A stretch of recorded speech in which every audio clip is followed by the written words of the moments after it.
El año era 166 después de Cristo, y el mundo se estaba cayendo a pedazos. No de forma metafórica, no en el sentido poético con que a veces se usa esa expresión para describir momentos difíciles. Literalmente, el Imperio Romano, la estructura más grande y más compleja que la humanidad había construido hasta ese momento, estaba siendo golpeado desde todos los frentes, al mismo tiempo, con una simultaneidad que parecía diseñada específicamente para destruir a cualquier hombre que tuviera la responsabilidad de sostenerlo. Desde el este llegaban los partos, un ejército que había cruzado las fronteras del imperio con una brutalidad que las legiones romanas no habían visto en generaciones.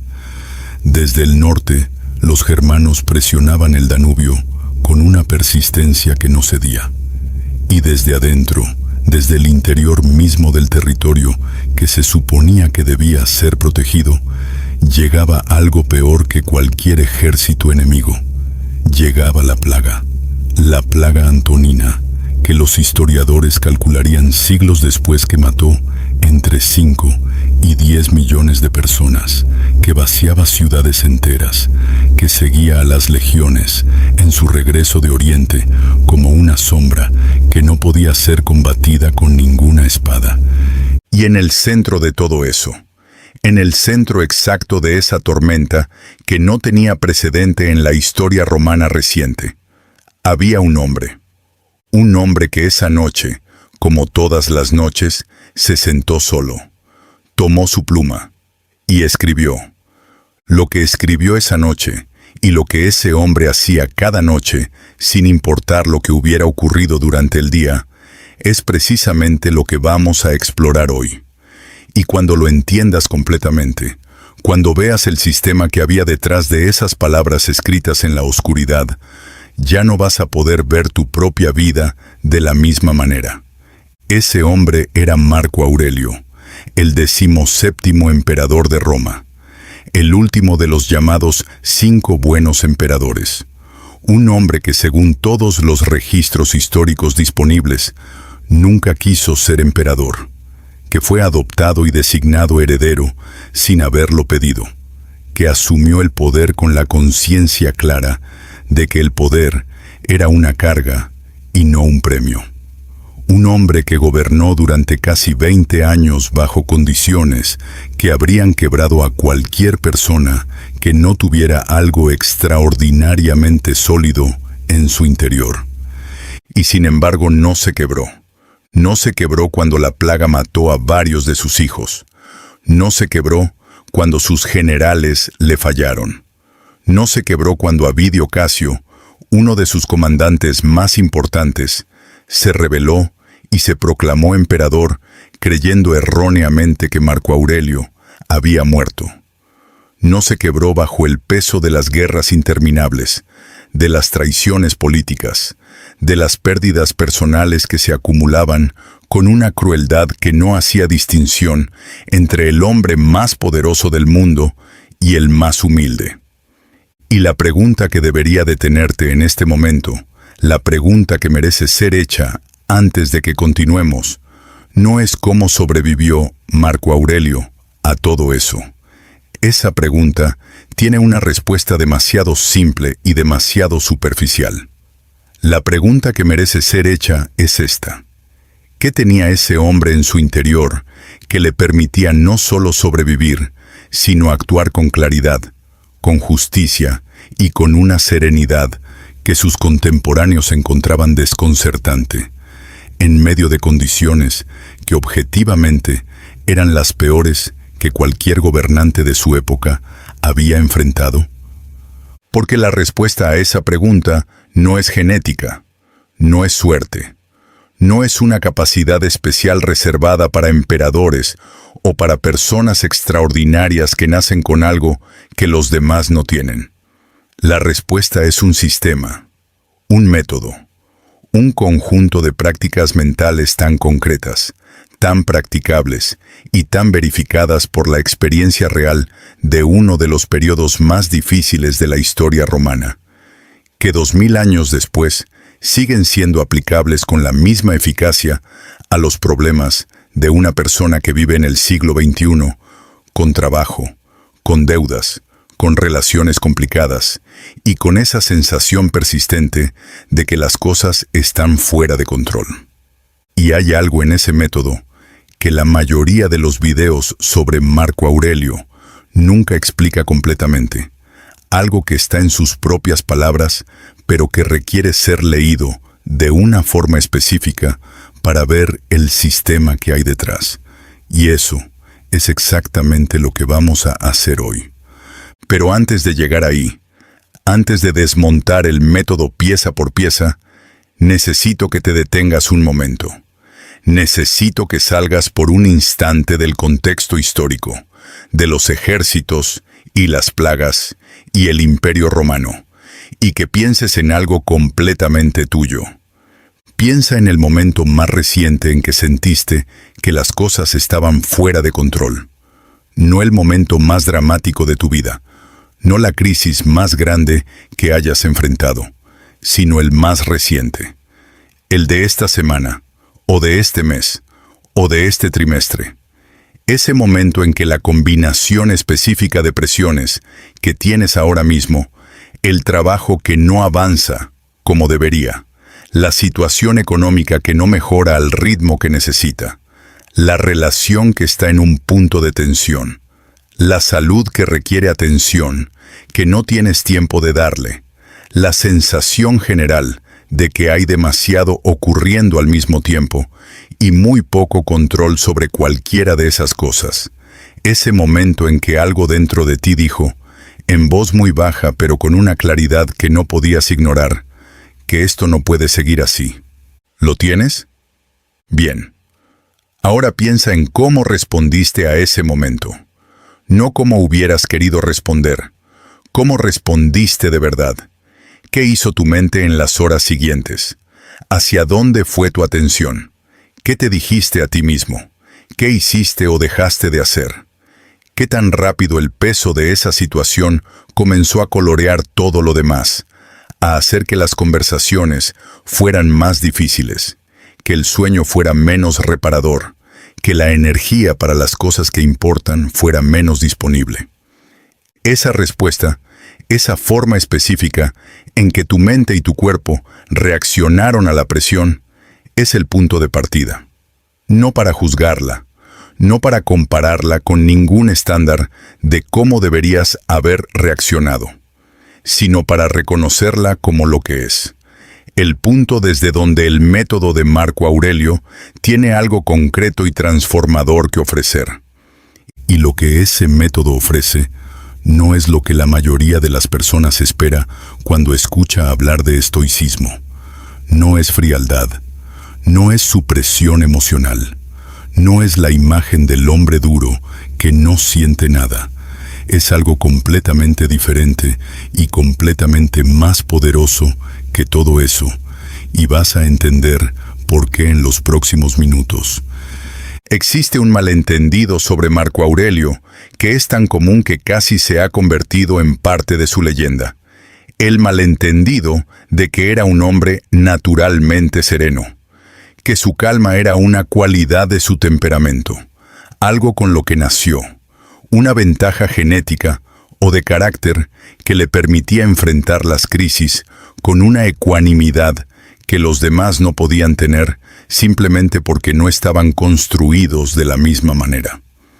Ese malentendido, además de ser históricamente incorrecto, es profundamente peligroso para cualquiera que quiera aprender algo real de su experiencia. Porque si la serenidad de Marco Aurelio era natural, entonces su historia no te enseña nada aplicable. Entonces es solo la historia de un hombre extraordinario que tuvo la suerte de nacer con la psicología correcta para el momento correcto. Y lo único que puedes hacer con esa historia es admirarla desde la distancia. Pero los propios textos de Marco Aurelio desmienten ese malentendido con una claridad que no deja espacio para la interpretación cómoda. Las meditaciones, ese diario privado que nunca fue pensado para ser publicado y que por eso tiene la honestidad brutal de algo que se escribe para uno mismo sin la intención de ser bien recibido, están llenas de evidencia de que Marco Aurelio luchaba, de que tenía que recordarse sus propios principios, porque si no, los recordaba, los perdía, de que había días en que la ira amenazaba con ganar, en que el agotamiento hacía que todo costara más, en que la tentación de reaccionar desde el miedo o desde el impulso era real y presente y difícil de resistir. Escribía cosas como: de nuevo me he levantado tarde, de nuevo he perdido la paciencia, de nuevo he permitido que algo externo me saque de mi centro, y mañana volveré a intentarlo. Eso no es la voz de alguien naturalmente sereno. Es la voz de alguien que está practicando algo con una disciplina que no cede aunque falle, que no abandona aunque el resultado no sea perfecto, que vuelve al trabajo interior con la misma consistencia con que vuelve a cualquier otra obligación que considera importante. Y esa distinción entre la serenidad como talento natural y la serenidad como práctica sostenida es la distinción más importante que existe para entender qué hace que el método de Marco Aurelio sea aplicable a tu vida. No porque seas Marco Aurelio, sino porque la práctica que él desarrolló no requiere que seas Marco Aurelio para funcionar. Requiere exactamente lo que tú ya tienes: la capacidad de elegir, la voluntad de practicar y el tiempo suficiente para que la práctica acumule el peso que el impulso antiguo todavía no tiene. Pensemos en el contexto de su vida con más detalle, porque ese contexto importa para entender por qué el método que desarrolló tiene la robustez que tiene. Marco Aurelio nació en el año 121 después de Cristo en una familia aristocrática romana. Fue educado con el rigor que correspondía a alguien de su posición, con maestros en retórica, en derecho, en filosofía. A los 17 años el emperador Adriano lo señaló como parte del linaje que eventualmente gobernaría Roma. A los 40 años, cuando murió su padre adoptivo Antonino Pío, asumió el poder que llevaba décadas siendo preparado para él. Y lo primero que hizo, en un gesto que sus contemporáneos encontraron desconcertante, pero que dice todo sobre el tipo de hombre que era, fue insistir en gobernar junto a su hermano adoptivo, Lucio Vero, aunque no tenía ninguna obligación legal de compartir el poder. Lo hizo porque creía que era lo correcto, porque su filosofía, el estoicismo que había estado estudiando y practicando desde la adolescencia, bajo la guía de maestros como Frontón y Junio Rústico, le decía que el poder era una responsabilidad y no un privilegio, y que ejercerlo bien requería más sabiduría de la que cualquier hombre solo podía tener. Esa disposición, esa orientación hacia la responsabilidad sobre el privilegio, hacia el servicio sobre la acumulación, hacia la sabiduría sobre el poder, no era retórica. Era el resultado de años de práctica filosófica que había transformado no solo lo que Marco Aurelio pensaba, sino cómo pensaba, el proceso por el que llegaba a las decisiones, la forma en que se relacionaba con la presión, el método que usaba para mantener la claridad cuando todo a su alrededor conspiraba para producir confusión. Y ese método, que Marco Aurelio nunca sistematizó explícitamente porque lo escribía para sí mismo y no para enseñarlo, puede ser reconstruido con precisión a partir de sus propias palabras. Y cuando se ve reconstruido y completo, es una de las herramientas más poderosas que existen para cualquier persona que enfrenta presión real en su vida real. Lo que viene a continuación va a demostrártelo. Quiero que imagines por un momento lo siguiente. Imagina que tienes una reunión importante mañana. Una reunión de la que depende algo significativo. Puede ser laboral, puede ser financiero, puede ser personal, pero que en cualquier caso tiene el peso suficiente como para que tu mente haya estado dándole vueltas durante días. Y esta noche, la noche antes de esa reunión, las cosas no están bien. Hay noticias que complican la situación. Hay variables que no controlas que se han movido en la dirección equivocada. Hay personas involucradas cuyas reacciones no puedes predecir. Y tu mente, que lleva días procesando todo esto, está en ese estado de activación elevada que reconoces porque ya lo has sentido antes. Ese estado en que los pensamientos se aceleran, en que el peor escenario posible se vuelve más vívido que cualquier otro, en que el cuerpo ya no distingue entre la amenaza real y la amenaza imaginada y responde a ambas con la misma urgencia. En ese estado, ¿qué haces? La respuesta más común, la respuesta que la mayoría de las personas da sin haberla elegido conscientemente, es seguir el hilo de los pensamientos acelerados, analizar más, revisar las variables de nuevo, preparar respuestas para escenarios que quizás no ocurran, intentar controlar con la mente algo que en realidad no puede ser controlado por ninguna cantidad de pensamiento adicional en este momento. Y el resultado de ese intento, de esa noche de análisis que se convierte en espiral, es llegar a la reunión del día siguiente más agotado, más tenso y con menos claridad que si simplemente hubiera podido descansar. Marco Aurelio enfrentaba versiones de ese estado todas las noches. Versiones que en términos objetivos eran incomparablemente más graves que cualquier reunión importante. Y su respuesta a ese estado no era la supresión. No era decirse a sí mismo que no debería sentir lo que sentía. Era algo completamente diferente. Era un método en 4 pasos que aplicaba con la regularidad de quien sabe que sin esa práctica, el estado de agitación gana, y con ella tiene al menos la posibilidad de responder desde un lugar que no es el pánico ni el impulso, sino la claridad que el momento requiere.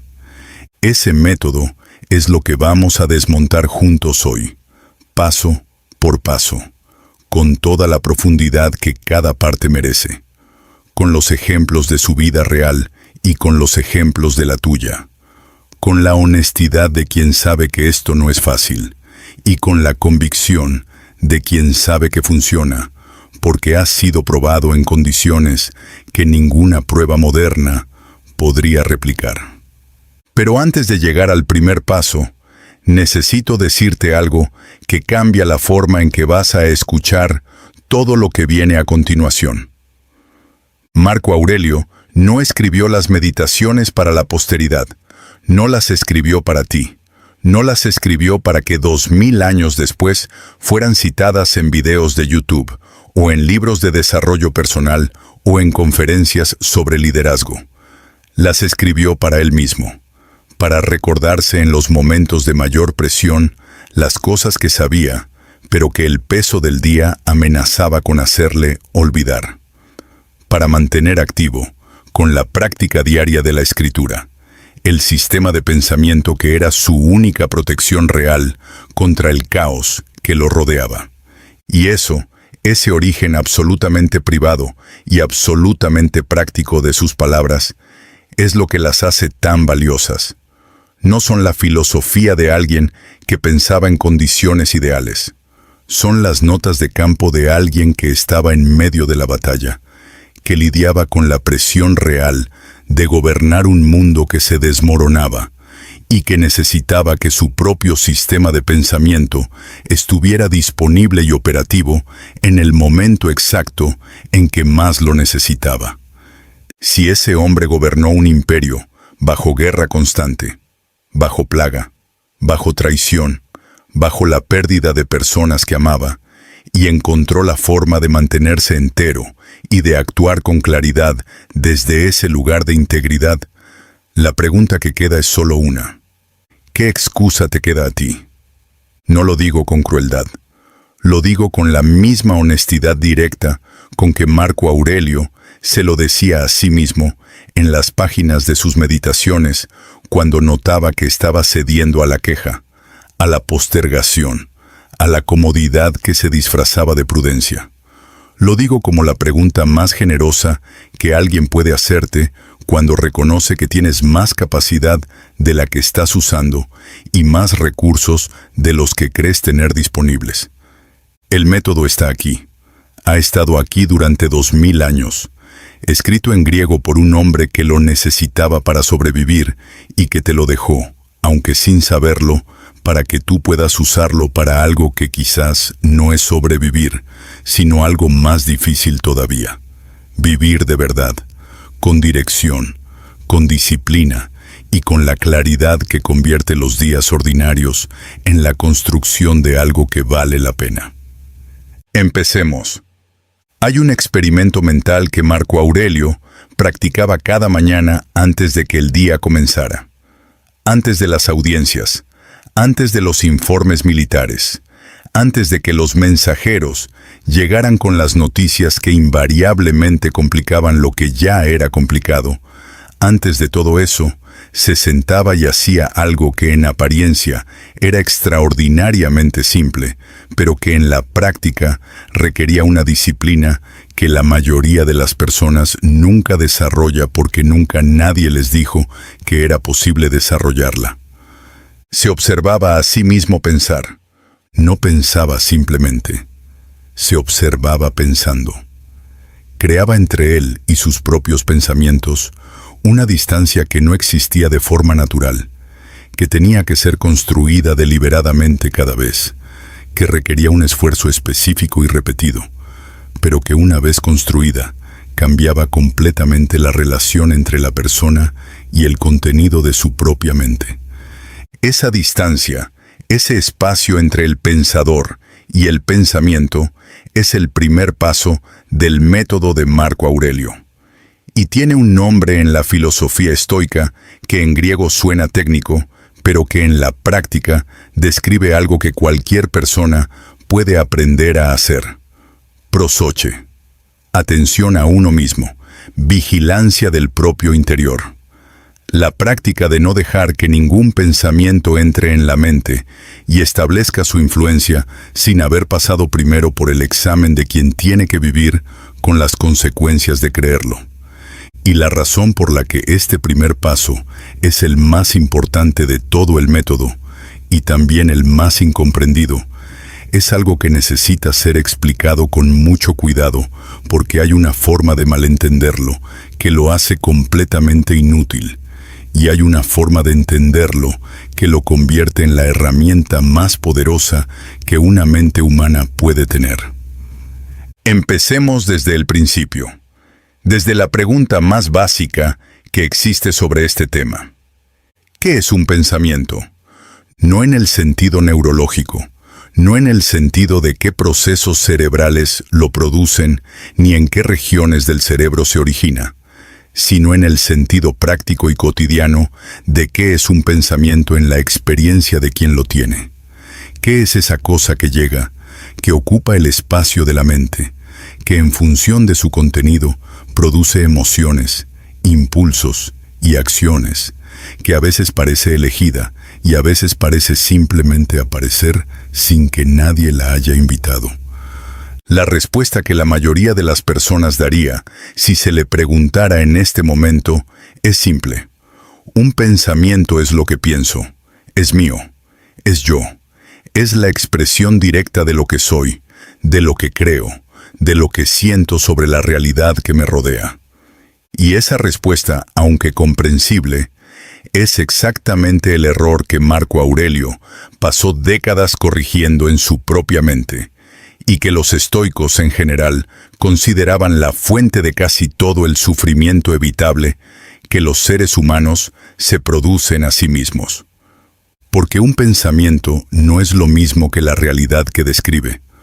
Un pensamiento es una interpretación, es una historia, es el resultado de un proceso de filtrado en que la información que llega del mundo exterior pasa por todos los miedos, los condicionamientos, las experiencias previas, los hábitos de atribución y los patrones de significado que la mente ha construido a lo largo de años de existencia, y emerge al otro lado, transformada en algo que no es la realidad objetiva, sino la versión de la realidad que esa mente específica, con toda su historia específica, es capaz de producir en ese momento. Marco Aurelio lo escribió con una claridad que en el original griego tiene la densidad de algo que fue pensado durante mucho tiempo antes de ser escrito. Las cosas no tocan el alma, están fuera de ella. Nuestras perturbaciones vienen solo de la opinión que hay dentro de nosotros.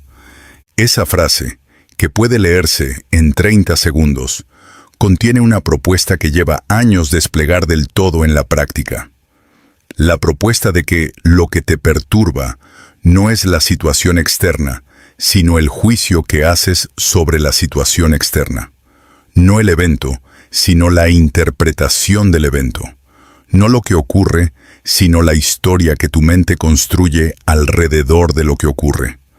Pensemos en algo completamente concreto para que esto no se quede en el nivel de la abstracción filosófica. Imagina que envías un mensaje importante, puede ser laboral o personal, y la persona a quien se lo enviaste no responde durante varias horas. Ese es el evento, el hecho objetivo. Una persona recibió un mensaje y no ha respondido en varias horas. Eso es todo lo que ha ocurrido. Eso es todo lo que existe en el mundo exterior. Pero en tu mente, en ese espacio donde los eventos se convierten en interpretaciones, puede estar ocurriendo cualquiera de estas cosas. Que la persona está molesta contigo por algo que dijiste o hiciste y está evitando responderte. Que el mensaje no llegó correctamente y hay un problema técnico. Que la persona está ocupada con algo urgente y no ha tenido tiempo. Que la persona no considera el mensaje suficientemente importante como para responderlo de inmediato. Que algo malo ha ocurrido. Que la relación está en un punto de tensión que este silencio está confirmando. Todas esas interpretaciones son generadas por la misma mente en respuesta al mismo evento. Ninguna de ellas es el evento. Todas son historias que la mente construye para darle significado al silencio. Y la que elijas creer, o mejor dicho, la que la mente elija creer de forma automática, si no hay nadie que examine ese proceso, va a determinar cómo te sientes durante las siguientes horas. Cómo vas a comportarte cuando finalmente llegue la respuesta, o cuando veas a esa persona. Y qué energía mental habrás gastado en un proceso que en muchos casos no habrá producido ninguna información útil sobre lo que realmente está ocurriendo. Marco Aurelio llamaba a ese proceso automático de interpretación fantasia. La impresión, la imagen que la mente forma de la realidad. Y decía que el trabajo filosófico más importante, el trabajo que precede a cualquier otro, es aprender a no aceptar esa impresión de forma automática, a examinarla, a preguntarle qué hay en ella que es hecho verificable y qué hay en ella que es historia añadida por la mente. Y lo que ese examen produce, lo que ocurre en la mente de alguien que ha practicado esta habilidad durante suficiente tiempo, es algo que Marco Aurelio describió en sus meditaciones de una forma que cuando la escuches vas a reconocer como algo que necesitabas que alguien te dijera desde hace mucho tiempo. El examen de la impresión produce lo que los estoicos llamaban sincatathesis, el asentimiento, la decisión consciente de creer o no creer la interpretación que la mente acaba de producir, y la existencia de esa decisión, el hecho de que entre la impresión y la acción hay un espacio donde la voluntad puede intervenir, era para los estoicos la prueba más fundamental de la libertad humana. No la libertad de las circunstancias, que nadie tiene completamente. La libertad interior, la libertad de no ser gobernado por los propios pensamientos automáticos. En términos prácticos, esto es lo que Marco Aurelio hacía con sus pensamientos y lo que el primer paso de su método propone que hagas con los tuyos. Cuando un pensamiento llegaba, especialmente uno cargado emocionalmente, uno que llegaba con la urgencia y la convicción de quien dice, esto es así, esto es real, esto requiere que reacciones ahora, Marco Aurelio se detenía. No necesariamente durante mucho tiempo, a veces solo un momento. Pero ese momento era suficiente para insertar entre la impresión y la respuesta la pregunta que lo cambiaba todo. ¿Es esto verdad? ¿Es esto verdad de la forma en que se presenta, con toda la certeza y toda la urgencia con que está llegando? ¿O es esta una interpretación que mi mente ha construido a partir de información incompleta, de miedos heredados de experiencias anteriores, de patrones de pensamiento que han sido activados por alguna similitud superficial con situaciones pasadas? Esa pregunta no siempre produce claridad inmediata. A veces la respuesta honesta es que no se sabe, que hay información insuficiente para determinar si la interpretación es correcta. Y esa respuesta, la honestidad de admitir que no se sabe, es en sí misma infinitamente más útil que aceptar sin examen la historia más dramática o más aterradora que la mente acaba de producir. Pensemos en cómo funciona esto en la vida real de alguien que no es un filósofo romano, sino una persona del siglo XXI con los problemas específicos de este siglo. Piensa en alguien que lleva meses trabajando en un proyecto. Ha puesto en ese proyecto no solo tiempo y esfuerzo, sino algo más difícil de cuantificar: la esperanza de que funcione. Y en una reunión, alguien en una posición de autoridad dice algo que puede ser interpretado de dos formas completamente diferentes. Puede ser una crítica constructiva sobre un aspecto específico del trabajo, o puede ser una señal de que el proyecto entero está en peligro, de que la persona en cuestión no tiene confianza en quien lo lidera, de que los meses de trabajo están a punto de ser descartados. La mente de esa persona, en ese momento, produce de forma automática una impresión. Y la impresión que produce, con qué urgencia la produce, con qué nivel de certeza la presenta como la única interpretación posible, depende enteramente de la historia de esa mente. De cuántas veces ha sido decepcionada antes. De qué tan construida tiene la narrativa de que las cosas siempre terminan mal. De cuánto miedo específico hay alrededor del fracaso profesional. De qué tan identificada está la persona con el éxito del proyecto como medida de su propio valor.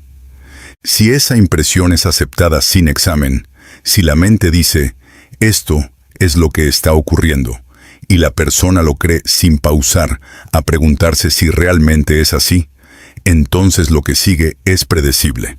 La ansiedad se activa.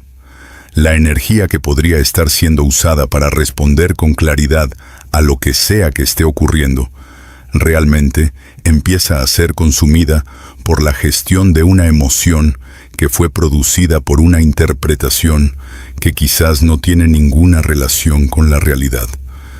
Y el paso de Marco Aurelio, el primer paso de su método, dice simplemente esto: para.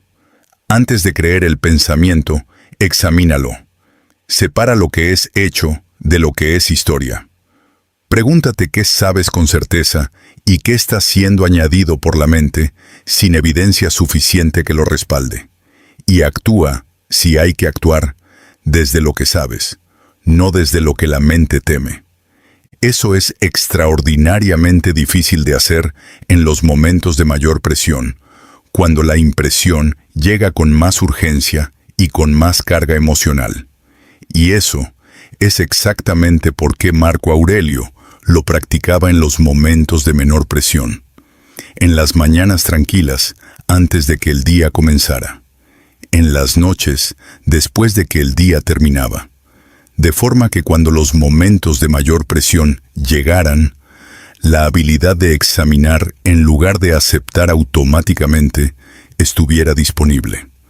No como algo nuevo que hay que aprender en el peor momento posible, como algo que ya forma parte de la forma en que funciona la mente. Escribía en sus meditaciones algo que en esencia dice esto: cuando te despiertes por la mañana, recuerda que serás perturbado, que toparás con personas difíciles, con situaciones frustrantes, con eventos que no estaban en el plan.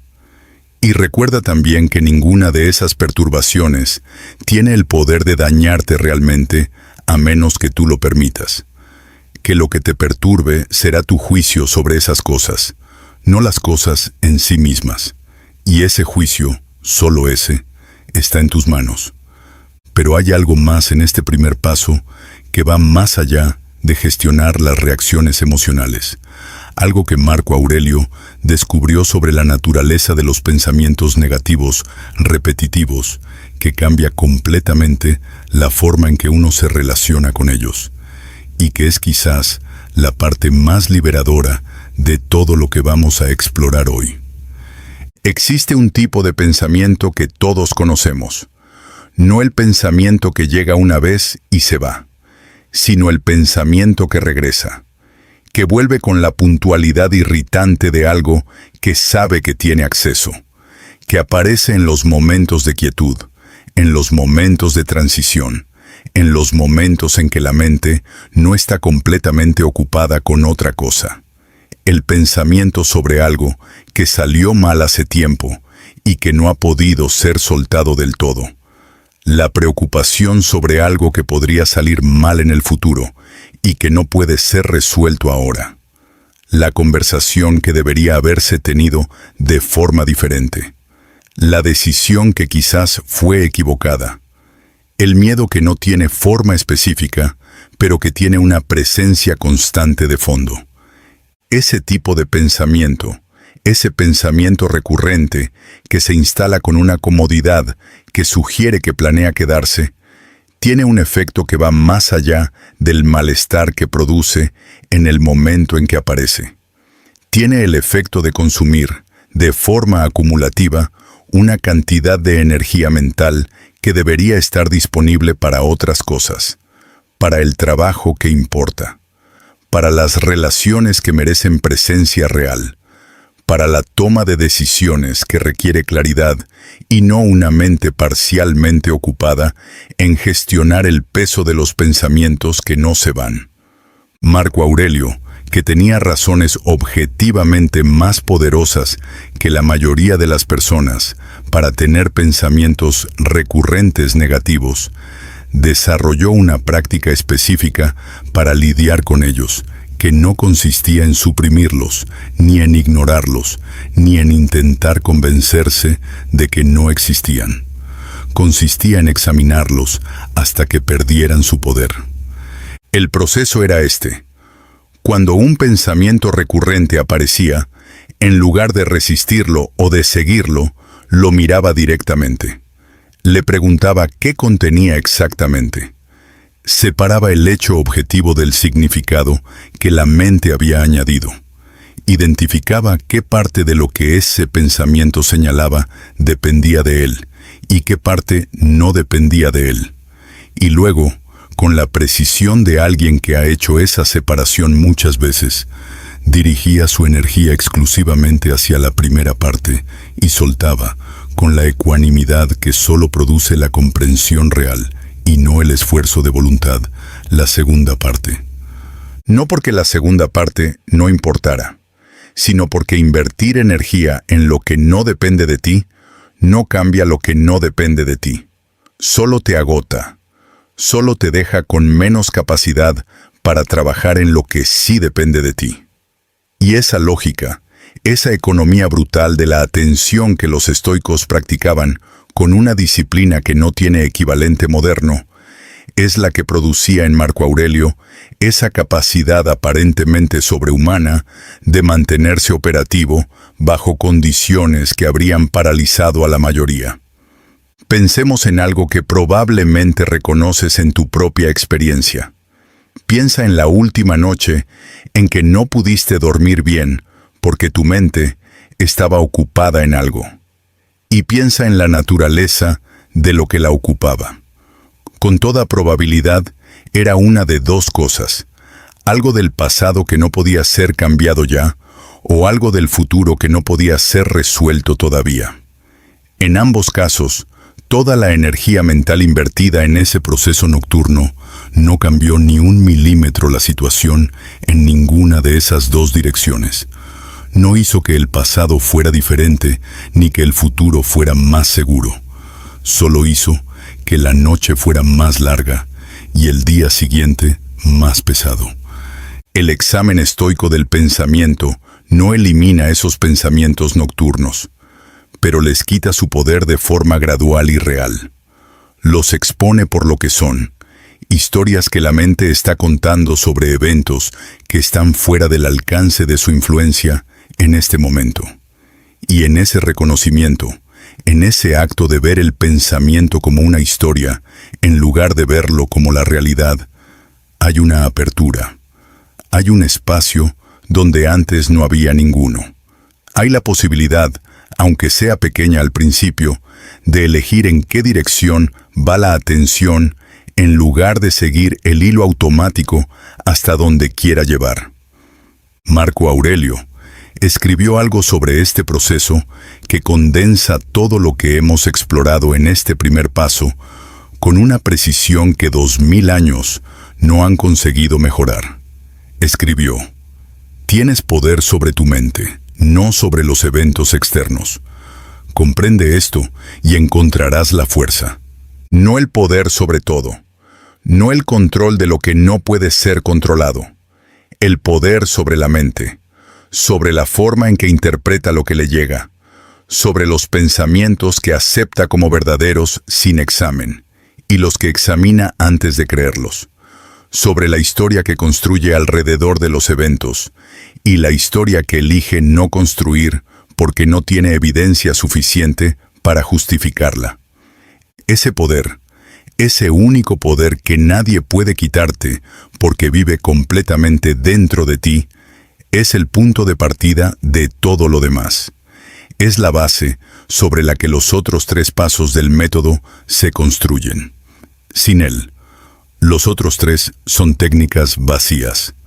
Con él, son la arquitectura de una forma de vivir que resiste lo que ninguna circunstancia externa puede resistir por sí sola.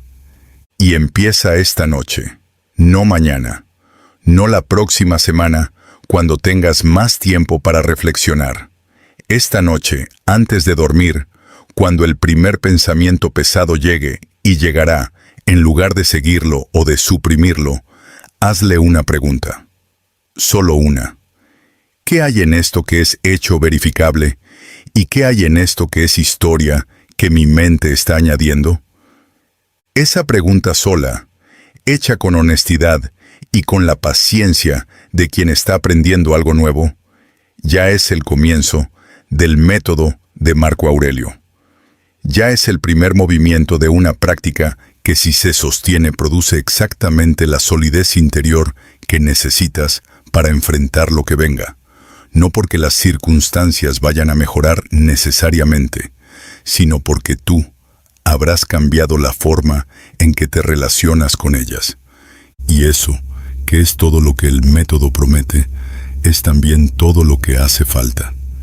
Existe una palabra que Marco Aurelio escribió en sus meditaciones, con una frecuencia que resulta casi desconcertante cuando la buscas específicamente.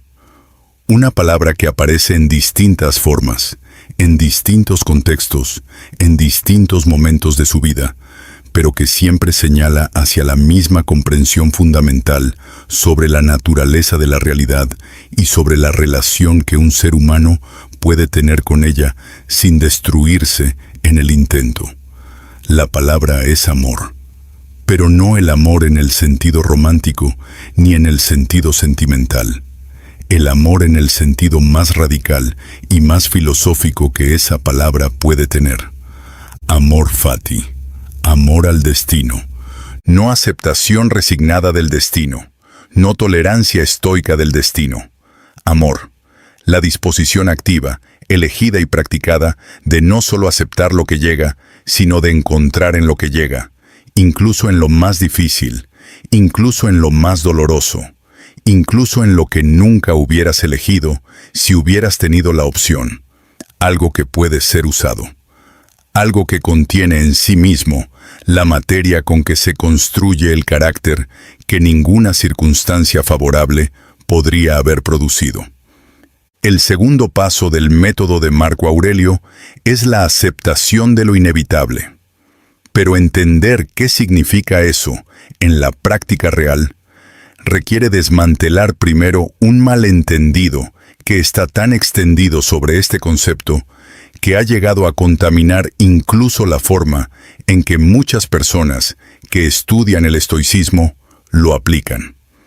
El malentendido dice que aceptar lo inevitable significa no hacer nada, que es una filosofía de la pasividad, que decir esto es lo que hay equivale a rendirse, a bajar los brazos, a dejar que el mundo haga lo que quiera, mientras uno observa con la indiferencia tranquila de quien ya no tiene expectativas de nada.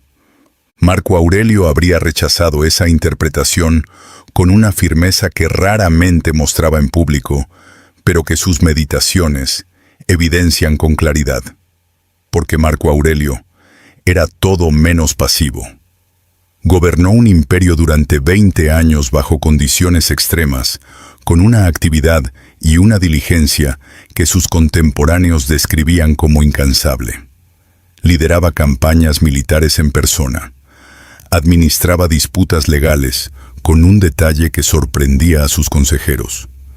Trabajaba más horas de las que cualquier posición de poder requería, porque su sentido del deber no le permitía hacer menos. Y el secreto de cómo alguien puede actuar con esa intensidad y esa consistencia sin ser destruido por el peso de los resultados que no puede controlar es precisamente lo que el segundo paso del método revela. Y es algo que va a cambiar fundamentalmente la forma en que te relacionas con el esfuerzo y con el fracaso. La distinción que Marco Aurelio hacía, con una precisión que sus años de práctica filosófica habían afilado hasta convertirla en algo casi automático, era esta.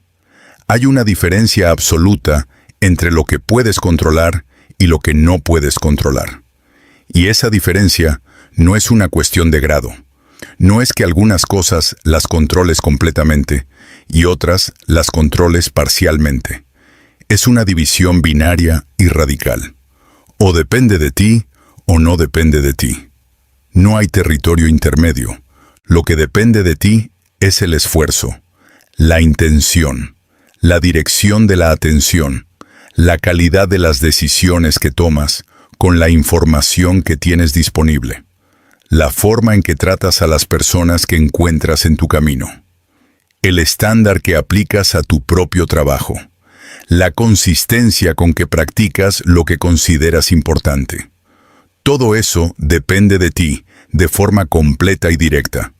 Lo que no depende de ti es el resultado, la respuesta del mundo a lo que haces, la forma en que otros reciben lo que ofreces, el timing de las circunstancias externas, la economía, el mercado, la salud, el comportamiento de personas cuya psicología no controlas, los eventos que llegan sin pedir permiso y que reorganizan los planes con una indiferencia que no es crueldad, sino simplemente la naturaleza de un mundo que no está organizado alrededor de las preferencias de ningún individuo particular.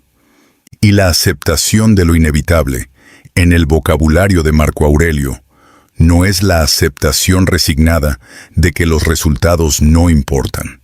Es la comprensión liberadora de que tu responsabilidad real, termina exactamente donde termina tu control real. Que tu trabajo es dar el mejor esfuerzo posible con lo que tienes disponible ahora mismo, y que lo que el mundo hace con ese esfuerzo no es tu fracaso ni tu éxito en el sentido más profundo. Es simplemente lo que ocurre, el material que la siguiente decisión tiene que usar. Pensemos en algo concreto. Pensemos en alguien que lleva meses intentando construir algo propio. Puede ser un negocio, puede ser un proyecto creativo, puede ser una nueva carrera.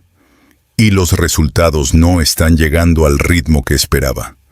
Ha hecho el trabajo, ha aplicado el esfuerzo, ha tomado las decisiones que en ese momento parecían las más razonables con la información disponible. Y sin embargo, los números no cuadran, o el mercado no responde, o las circunstancias externas se han movido de una manera que complica lo que parecía relativamente claro hace 6 meses. La respuesta más común a esa situación es una de dos cosas. O la persona duplica la ansiedad, interpretando cada resultado insatisfactorio como evidencia de que está haciendo algo fundamentalmente mal, de que el proyecto no va a funcionar, de que quizás no tiene las capacidades que creía tener. O la persona desconecta, se resigna, deja de poner el mismo nivel de energía porque la discrepancia entre el esfuerzo y el resultado ha producido un agotamiento que ya no puede ser sostenido. Marco Aurelio proponía un tercer camino que no es ni la ansiedad ni la resignación. Es la separación deliberada entre el esfuerzo y el apego al resultado. Seguir poniendo el mejor esfuerzo posible, no porque el resultado esté garantizado, sino porque el esfuerzo de calidad es lo correcto independientemente de lo que el resultado sea. Y recibir el resultado, cualquier resultado, no como un veredicto sobre el propio valor, sino como información, como el dato que la siguiente decisión necesita para ser mejor que la anterior. Esa postura, que en teoría suena razonable y en la práctica requiere una disciplina que se construye con tiempo y con repetición, produce algo que ninguna otra forma de relacionarse con el trabajo produce: la capacidad de dar el máximo de forma consistente sin ser destruido por la inconsistencia de los resultados. La capacidad de levantarse después de un fracaso sin el peso de una narrativa sobre lo que ese fracaso significa, sobre quién eres. La capacidad de seguir, no por obstinación ciega, sino por la comprensión clara de que el único territorio donde tu esfuerzo tiene efecto real es el del proceso, y que ese territorio nunca te va a abandonar mientras tú no lo abandones a él. Marco Aurelio escribió esto de una forma que en sus meditaciones aparece en múltiples variaciones, pero que siempre apunta hacia la misma dirección: que el impedimento para la acción hace avanzar la acción, que lo que bloquea el camino se convierte en el camino, que el obstáculo no es el enemigo del progreso, sino el material con que el progreso real se construye cuando la mente sabe cómo usarlo. Piensa en los últimos años de su reinado, cuando la guerra en el frente del Danubio no terminaba.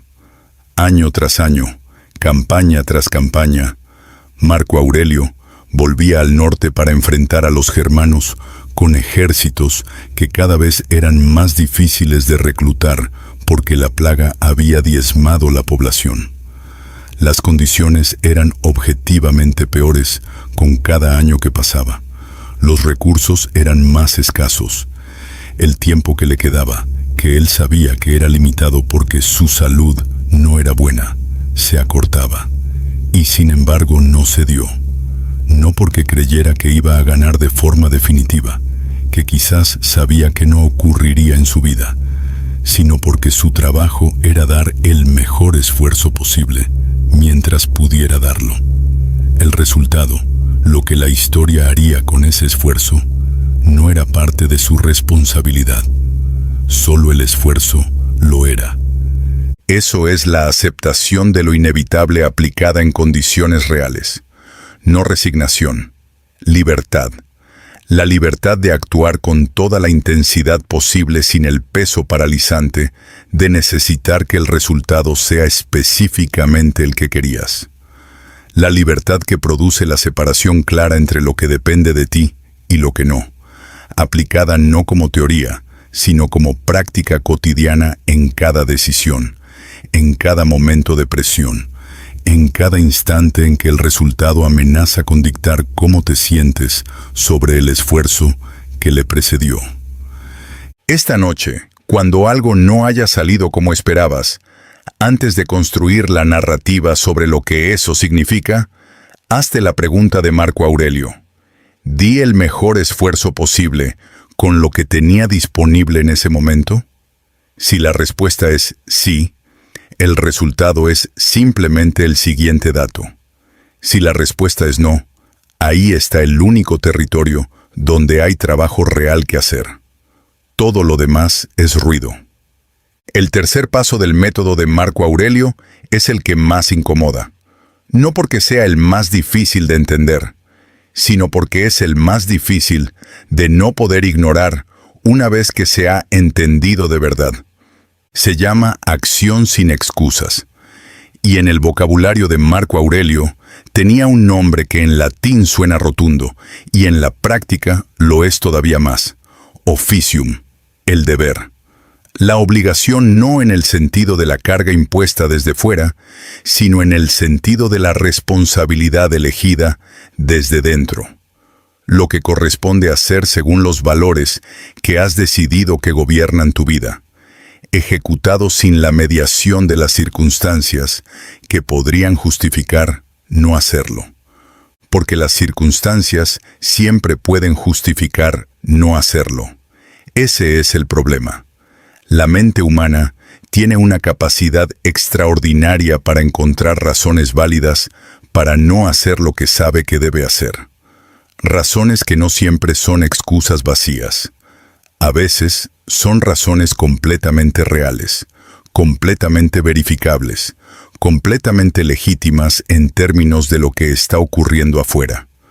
El problema no es la autenticidad de las razones. El problema es que, si las razones para no actuar se vuelven el criterio principal, entonces la acción queda subordinada a las circunstancias, y las circunstancias, como ya establecimos en el paso anterior, no son algo que puedas controlar. Lo que Marco Aurelio descubrió sobre la relación entre la acción y las circunstancias es algo que sus propias meditaciones documentan con una honestidad que resulta casi incómoda, porque lo documenta en los momentos en que él mismo quería ceder a las circunstancias y eligió no hacerlo. Hay una entrada en sus meditaciones que es una de las más humanas y más poderosas de todo el texto. Es la entrada donde escribe sobre la dificultad de levantarse por la mañana. Sobre esa voz interna que cuando el despertador suena, dice que necesita 5 minutos más, que el frío es demasiado, que el día puede empezar un poco después. Y Marco Aurelio, el emperador de Roma, se habla a sí mismo en esa entrada con la directness de alguien que no tiene tiempo para autoengaños. Se dice: ¿para qué existes? ¿Para quedarte caliente bajo las mantas o para hacer el trabajo que te corresponde hacer? Esa pregunta, hecha en el momento exacto de mayor resistencia, en el momento en que el impulso de ceder es más fuerte y la justificación más disponible, es la esencia del tercer paso. No es crueldad consigo mismo. Es la aplicación práctica de una comprensión que Marco Aurelio había desarrollado durante décadas de práctica filosófica, que la distancia entre quien eres y quien podrías ser no se recorre con la intención de actuar, sino con la acción misma, que el carácter no se construye en los momentos en que actuar es fácil, sino exactamente en los momentos en que no lo es, que cada vez que cedes cuando no deberías ceder, estás construyendo el hábito de ceder, Y cada vez que actúas, cuando el impulso dice que no lo hagas, estás construyendo algo completamente diferente. Pensemos en algo que probablemente vives ahora mismo en alguna área de tu vida. Hay algo que sabes que necesitas hacer, no algo que te gustaría hacer, ni algo que planeas hacer en algún momento futuro conveniente. Algo que sabes que necesitas hacer y que llevas tiempo no haciendo porque siempre hay algo que se interpone. La conversación difícil que has estado postergando.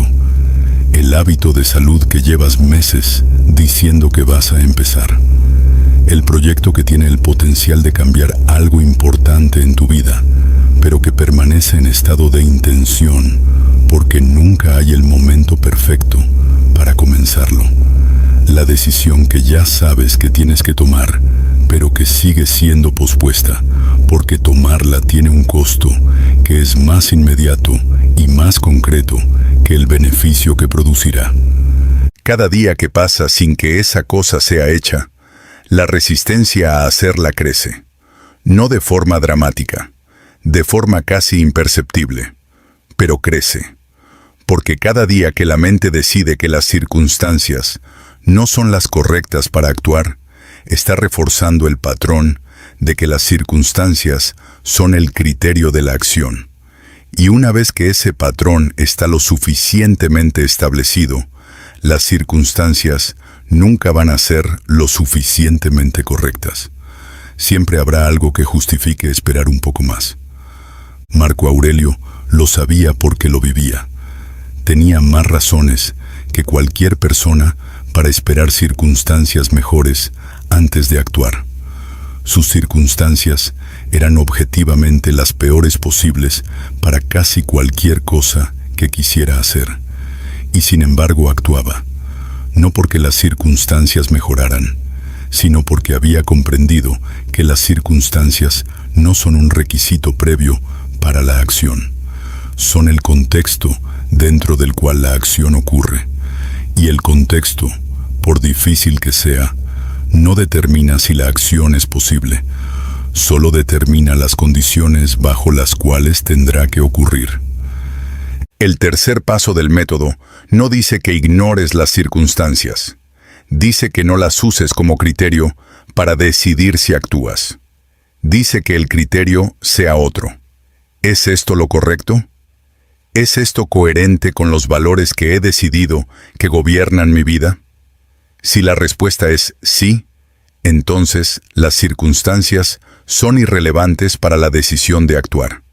Son relevantes para determinar cómo actuar, con qué recursos, con qué estrategia, con qué adaptaciones, pero no para sí. Esa distinción entre el sí y el cómo es la que separa a las personas que construyen algo real de las personas que pasan años en el estado de estar a punto de construirlo. Séneca, que era contemporáneo de la tradición que Marco Aurelio heredó aunque vivió una generación antes, escribió algo sobre esto que complementa perfectamente lo que las meditaciones proponen. Escribió que no son las circunstancias las que hacen al hombre, sino el hombre quien hace las circunstancias. No en el sentido ingenuo de que puedes controlar todo lo que te rodea, sino en el sentido profundo de que la calidad de tu acción dentro de las circunstancias que tienes determina qué tipo de circunstancias tendrás disponibles en el futuro. Que actuar bien en condiciones difíciles produce el tipo de carácter que eventualmente produce mejores condiciones. No porque el universo recompense la virtud con la fortuna, sino porque el carácter forjado en la dificultad tiene una solidez y una habilidad que el carácter formado solo en condiciones favorables no puede tener. Hoy, no mañana. Hoy hay algo que puedes hacer que llevas tiempo postergando. Una sola cosa, no todo. No la transformación completa de todo lo que necesita cambiar. Una sola cosa concreta que sabes que corresponde hacer y que si la hicieras hoy, produciría un movimiento en la dirección correcta. Hazla, no cuando las circunstancias sean mejores. en estas circunstancias, con estos recursos, con este nivel de energía, con esta versión imperfecta de ti, que es la única versión disponible ahora mismo y que es, sin embargo, suficiente para dar ese paso. Eso es el tercer paso. Simple en descripción, completamente exigente en práctica y absolutamente transformador en sus efectos acumulados a lo largo del tiempo. El cuarto paso del método de Marco Aurelio es el que lo sostiene todo. Es el que hace posible que los otros tres no sean experiencias aisladas de claridad, sino una forma consistente y sostenida de vivir. Sin este cuarto paso, los primeros tres son herramientas que se usan en los momentos de crisis y se olvidan en los periodos de calma. Con él, se convierten en la arquitectura permanente desde la que se vive cada día. El cuarto paso es la disciplina diaria, pero no la disciplina entendida como fuerza de voluntad. No la disciplina de quien se obliga a hacer cosas que no quiere hacer por pura resistencia al impulso contrario, sino la disciplina entendida como la forma que Marco Aurelio la entendía, que es completamente diferente y completamente más sostenible que cualquier otra versión de la palabra. Para Marco Aurelio, la disciplina no era una batalla contra uno mismo, era la expresión natural de quien sabe quién quiere ser y actúa en consecuencia. Era el resultado de haber examinado los propios valores con suficiente honestidad como para que las acciones que esos valores requerían no se sintieran como imposiciones externas, sino como la manifestación más directa posible de lo que uno realmente es cuando está siendo completamente auténtico. Y lo que esa comprensión produce en la práctica cotidiana, lo que ocurre cuando la disciplina deja de ser una lucha y se convierte en una identidad, es algo que Marco Aurelio describió de una forma que cuando la escuches vas a reconocer como la diferencia entre todas las veces que has intentado ser más disciplinado y has fallado, y la única forma que realmente puede funcionar a largo plazo. Marco Aurelio tenía rituales. No los llamaba así porque esa palabra no existía en ese sentido en su vocabulario filosófico, pero lo que hacía cada mañana y cada noche tenía toda la estructura y toda la función de lo que hoy llamaríamos rituales de anclaje. Momentos del día específicos, protegidos de las demandas externas en la medida de lo posible, dedicados a la práctica que mantenía el sistema activo. Por la mañana, antes de que el día comenzara, se preguntaba qué trabajo le correspondía hacer ese día. No en términos de agenda, sino en términos de carácter. ¿Qué tipo de persona necesitaba ser en las horas que venían? ¿Qué podría ser difícil y cómo quería responder a esa dificultad? ¿Qué tentaciones probablemente aparecerían? ¿Y desde qué lugar de sí mismo quería enfrentarlas? Por la noche, después de que el día terminaba, revisaba. No con el juicio destructivo de quien busca evidencias de su propia insuficiencia, sino con la mirada honesta y ecuánime del médico que examina los signos vitales de su paciente. ¿Dónde estuvo alineado con sus valores hoy? ¿Dónde no lo estuvo? ¿Qué produjo esa desalineación y qué puede aprender de ella para mañana? Ese ciclo diario, mañana y noche, examen antes de la acción y revisión después, es el cuarto paso en su forma más práctica. Y lo que produce no es perfección. Marco Aurelio nunca alcanzó la perfección y nunca pretendió haberlo hecho. Lo que produce es progreso. El tipo de progreso que no es visible en el día a día, pero que a lo largo de semanas y meses y años transforma de forma irreconocible la calidad de la persona que lo practica. Pensemos en cómo implementar esto en la vida real de una persona del siglo XXI, sin que requiera condiciones que la mayoría no tiene. La práctica matutina no necesita ser larga. 5 minutos son suficientes para comenzar. 5 minutos en que antes de que el teléfono sea revisado, antes de que las noticias sean consumidas, antes de que el mundo externo establezca la agenda del día, te preguntas una sola cosa. ¿Quién quiero ser hoy? No qué quiero lograr. ¿Quién quiero ser? ¿Qué valores quiero que gobiernen las decisiones que voy a tomar? ¿Cómo quiero que las personas que están en mi vida me experimenten en las próximas horas? La práctica nocturna tampoco necesita ser larga. 10 minutos en que antes de que el sueño llegue, te haces 3 preguntas que Marco Aurelio reformulaba de distintas maneras, pero que en esencia siempre eran las mismas. ¿Qué hice hoy que estuvo alineado con quien quiero ser? ¿Qué hice que no lo estuvo? ¿Qué voy a hacer diferente mañana? Esas 2 prácticas, la matutina y la nocturna, construidas alrededor de esas preguntas simples pero extraordinariamente poderosas, son el contenedor dentro del cual los otros 3 pasos del método tienen espacio para desarrollarse y para volverse cada vez más automáticos. Son la estructura que convierte el método de algo que se aplica en los momentos de crisis en algo que forma parte de la forma en que funciona la mente en todos los momentos. Y hay algo que Marco Aurelio sabía sobre la naturaleza de los hábitos, aunque no usara esa palabra en el sentido que hoy le damos, que es importante decir con claridad. Sabía que al principio la disciplina requiere un esfuerzo que se siente como lucha, que los primeros días de cualquier nueva práctica tienen una fricción que es real y que no debe ser minimizada, que habrá mañanas en que los 5 minutos se reducen a 2, y noches en que la revisión no ocurre porque el agotamiento gana. Y decía que eso no es el fracaso de la práctica, es parte de la práctica. Que la respuesta al día en que la disciplina falla no es el abandono, sino exactamente lo que el método propone.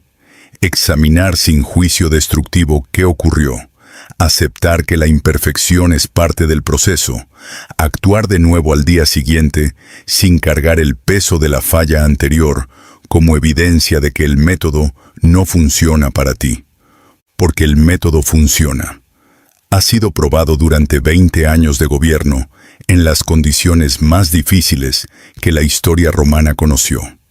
Ha sido documentado con la honestidad de alguien que escribía para sí mismo y por eso no tenía ningún incentivo para exagerar sus resultados.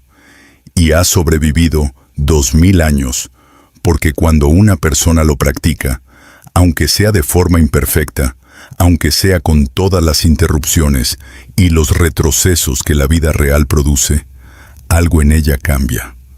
Algo que no es visible desde fuera en los primeros días, pero que con el tiempo se hace tan evidente que las personas que la rodean empiezan a notar que hay algo diferente, algo más sólido, algo más claro, algo que tiene la textura de alguien que sabe quién es y que actúa desde ese conocimiento con una consistencia que no depende de las circunstancias para mantenerse.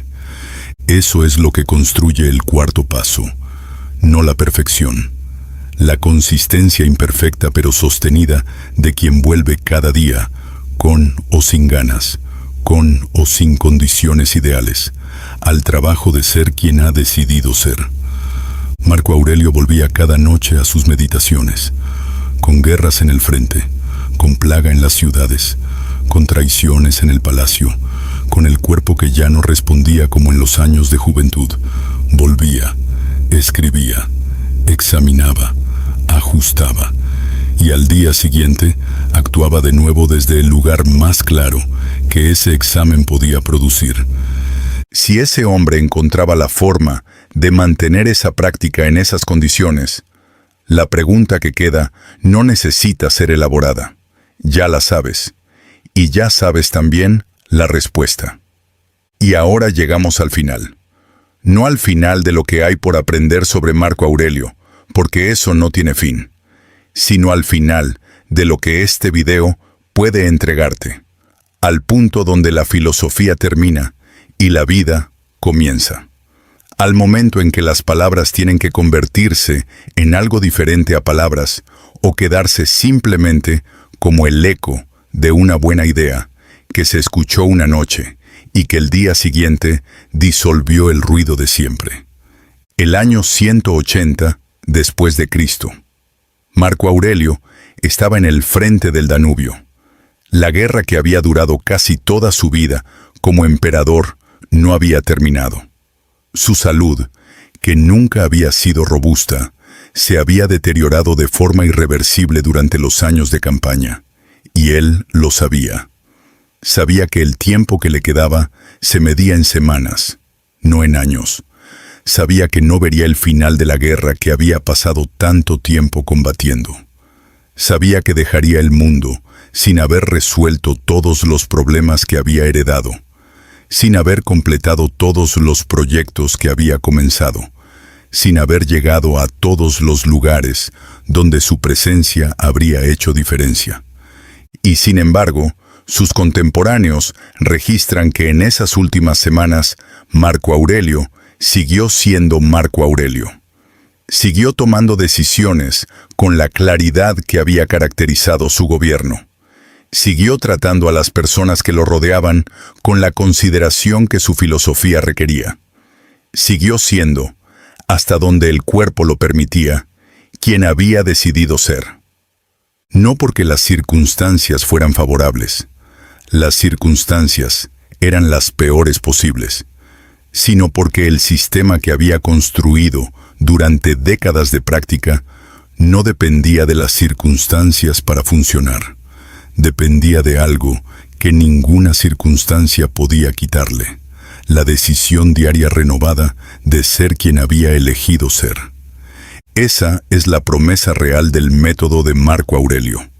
No que todo vaya a salir bien, no que los problemas vayan a desaparecer, no que la vida vaya a volverse más fácil, sino que tú vas a ser más capaz de enfrentar lo que la vida entregue, sin que esa entrega defina quién eres, ni dicte cómo actúas. Que el espacio entre lo que te ocurre y lo que haces con lo que te ocurre va a ser tuyo, completamente tuyo, y que en ese espacio, aunque sea pequeño al principio, vive una libertad que ninguna circunstancia externa puede producir, porque no depende de ninguna circunstancia externa para existir. 4 pasos. Examina tus pensamientos antes de creerlos. Acepta lo que no puedes cambiar y actúa sobre lo que sí puedes. Actúa sin esperar las condiciones perfectas. Y practica eso todos los días con la consistencia del que sabe que el carácter no se construye en los grandes momentos, sino en la acumulación silenciosa de los pequeños. Eso es todo. Y eso es también todo lo que se necesita para que en 6 meses seas una persona que no reconoces cuando miras atrás hacia quién eras hoy. Marco Aurelio escribió en alguno de esos últimos días, con la mano que ya temblaba, pero con la claridad que 70 años de práctica no había conseguido apagar. Algo que puedo parafrasear así: no pierdas el resto de tu vida pensando en los demás. Mira hacia adentro. La naturaleza te ha dado la capacidad de actuar bien. Úsala, ahora, no después de que las condiciones mejoren. No cuando tengas más tiempo o más energía o más certeza. Ahora, con lo que tienes, desde donde estás, siendo quien has decidido ser. Ahora es la única palabra que importa en todo el método. Ahora. Si este video te dio algo que vale la pena, si algo de lo que exploramos hoy movió algo en ti que llevaba tiempo sin moverse, hay algo pequeño que puedes hacer que tiene más efecto del que parece. Dale un like a este video. No por el número, sino porque ese gesto le dice al algoritmo que este tipo de contenido, el que se toma su tiempo, el que no resume lo que no debe ser resumido, merece llegar a más personas que también lo necesitan. Suscríbete si quieres seguir construyendo esto juntos. Cada semana hay aquí algo pensado con la misma seriedad con que fue pensado esto, para acompañarte en el proceso de vivir con más claridad, más disciplina y más honestidad. Activa la campanilla para no perderte lo que viene. Y comparte este video con alguien que conozcas que esté enfrentando algo difícil ahora mismo, no con un mensaje elaborado, solo con el gesto de enviárselo.